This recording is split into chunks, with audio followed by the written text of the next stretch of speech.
दोस्तों लगता है कि इजराइल और गजा का वॉर बहुत ही तेजी से एस्केलेट होता जा रहा है और अभी-अभी खबर आई है कि ईरान ने पाकिस्तान के ऊपर रॉकेट्स और ड्रोन्स के जरिए अटैक किया है। आइए इस पूरे घटनाक्रम के बारे में डिटेल के अंदर डिस्कशन करते हैं। जी हाँ दोस्तों, ईरान ने ये क्लेम किया है कि उसने पाकिस्तान के ऊपर प्रिसिजन मिसाइल्स और ड्रोन स्ट्राइक करी है और उसका मकसद है जो सनी मिलिटेंट ग्रुप जैस अल एडल और या उसको हम ईरान के अंदर जैस अल दुलम के नाम से भी जानते हैं, उस टेररिस्ट ऑर्गेनाइजेशन जो कि पाकिस्तान के साउथ वेस्ट बलूचिस्तान के अंदर ठिकाना है, उसके ऊपर हमला किया है और उसको जो है नुकसान पहुंचाने की कोशिश की है और पाकिस्तान ने भी इस बात का जो है कंफर्मेशन अब दे दिया है।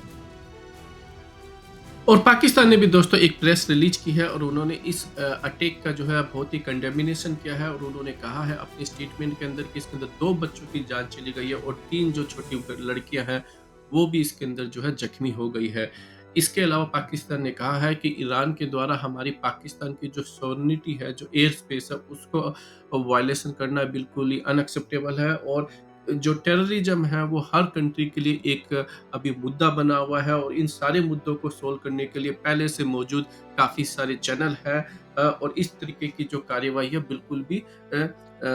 सही नहीं है। और हालाँकि पाकिस्तान ने ये अभी तक नहीं कहा है कि क्या वो ईरान के ऊपर भी इसको अपना जो है कोई अटैक करेगा या इसको जो है मिलिटरीली उसको रिस्पॉन्ड करेगा। इस पर्टिकुलर स्टेटमेंट से ऐसा नहीं लगता है और ये भी जो है एक अपने आप में एक बड़ी बात है। देखिए, इससे पहले भारत भी 2019 के अंदर पुलवामा अटैक के बाद में पाकिस्तान के ऊपर एयर स्ट्राइक कर चुका है। अब ईरान जो है वो पाकिस्तान के ऊपर एयर स्ट्राइक कर रहा है और हमें ये नहीं भूलना चाहिए और अमेरिका जो है वो काफ़ी सारी एयर स्ट्राइक जो है अफ़गानिस्तान वॉर के दौरान पाकिस्तान के ऊपर कर चुका है। तो ईरान के द्वारा अभी ये एयर स्ट्राइक करना और पाकिस्तान का उसके ऊपर रिटेलिएट नहीं करना ये दर्शाता है कि पाकिस्तान जो है अब अपनी मिलिट्रीली जो वीकनेस है उसको समझ चुका है और उसको पता चल चुका है कि अगर वो ईरान के ऊपर अटैक करेगा तो वो उसमें जीत नहीं सकता है और ये जो है अपने आप में एक बड़ी चीज है। इसके अलावा दोस्तों काफ़ी सारी न्यूज़ ये भी आ रही है कि अभी-अभी हमारे जो फॉरेन मिनिस्टर जयशंकर जी हैं वो ईरान के विजिट के ऊपर थे और उसी के विजिट के दौरान ही जो है ईरान ने पाकिस्तान के ऊपर ये जो है एयर स्ट्राइक करी है। तो इसके भी जो है कई मायने निकाले जा रहे हैं और दूसरी तरफ ईरान ने भारत के साथ में जो कि पिछले 5 या 6 सालों से एक डील अटकी हुई थी छबार पोर्ट की, उसको भी डेवलपमेंट करने के लिए भारत के साथ में जो है साइन पैक्ट किया है। तो ये अपने आप में भारत के दृष्टिकोण से एक बहुत बड़ी न्यूज़ है, जहाँ पर ईरान और भारत जो है वापस अपनी दोस्ती को पटरी पर लेकर आ रहे हैं और वहीं पाकिस्तान के ऊपर जो है ईरान मिसाइल से हमला कर रहा है, ड्रोन के थ्रू हमला कर रहा है। ये जो है एक अपने आप में इंटरनेशनली बहुत ही सिग्निफिकेंट न्यूज़ लगती है।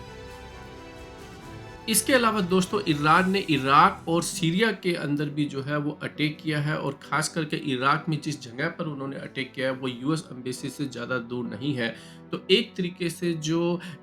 जो इज़राइल और गजा का जो वॉर चल रहा है जिसके अंदर ये माना जा रहा है कि जो हुती जो टेररिस्ट है वो बेसिकली टेक्निकली ईरानियन जो गवर्नमेंट है उसके इशारे पर काम करते हैं और वो जो है सारे जो शिप जो है समुद्र के अंदर उन सब पर जो है अटैक कर रहे हैं और ट्रेड जो होता है उसको नुकसान पहुंचाने की कोशिश कर रहे हैं सो दैट कि वो गजा के लिए जो है सपोर्ट जो है अपना ले सके। हालांकि इससे एक चीज क्लियर हो रही है कि गजा और इजराइल का जो ये वॉर है इसके अंदर ईरान भी एक तरीके से इंक्लूड हो चुका है और ये वॉर जो है वो आने वाले दिनों में हो सकता है कि अगर अमेरिका अगर इजराइल को कंट्रोल नहीं करता है तो ये बहुत ही बड़े लेवल पर जो है पूरे मिडल ईस्ट में फैलने वाला है और एक तरीके से ये वर्ल्ड वॉर का रूप भी ले सकता है, क्योंकि हमें ये नहीं भूलना चाहिए दूसरी तरफ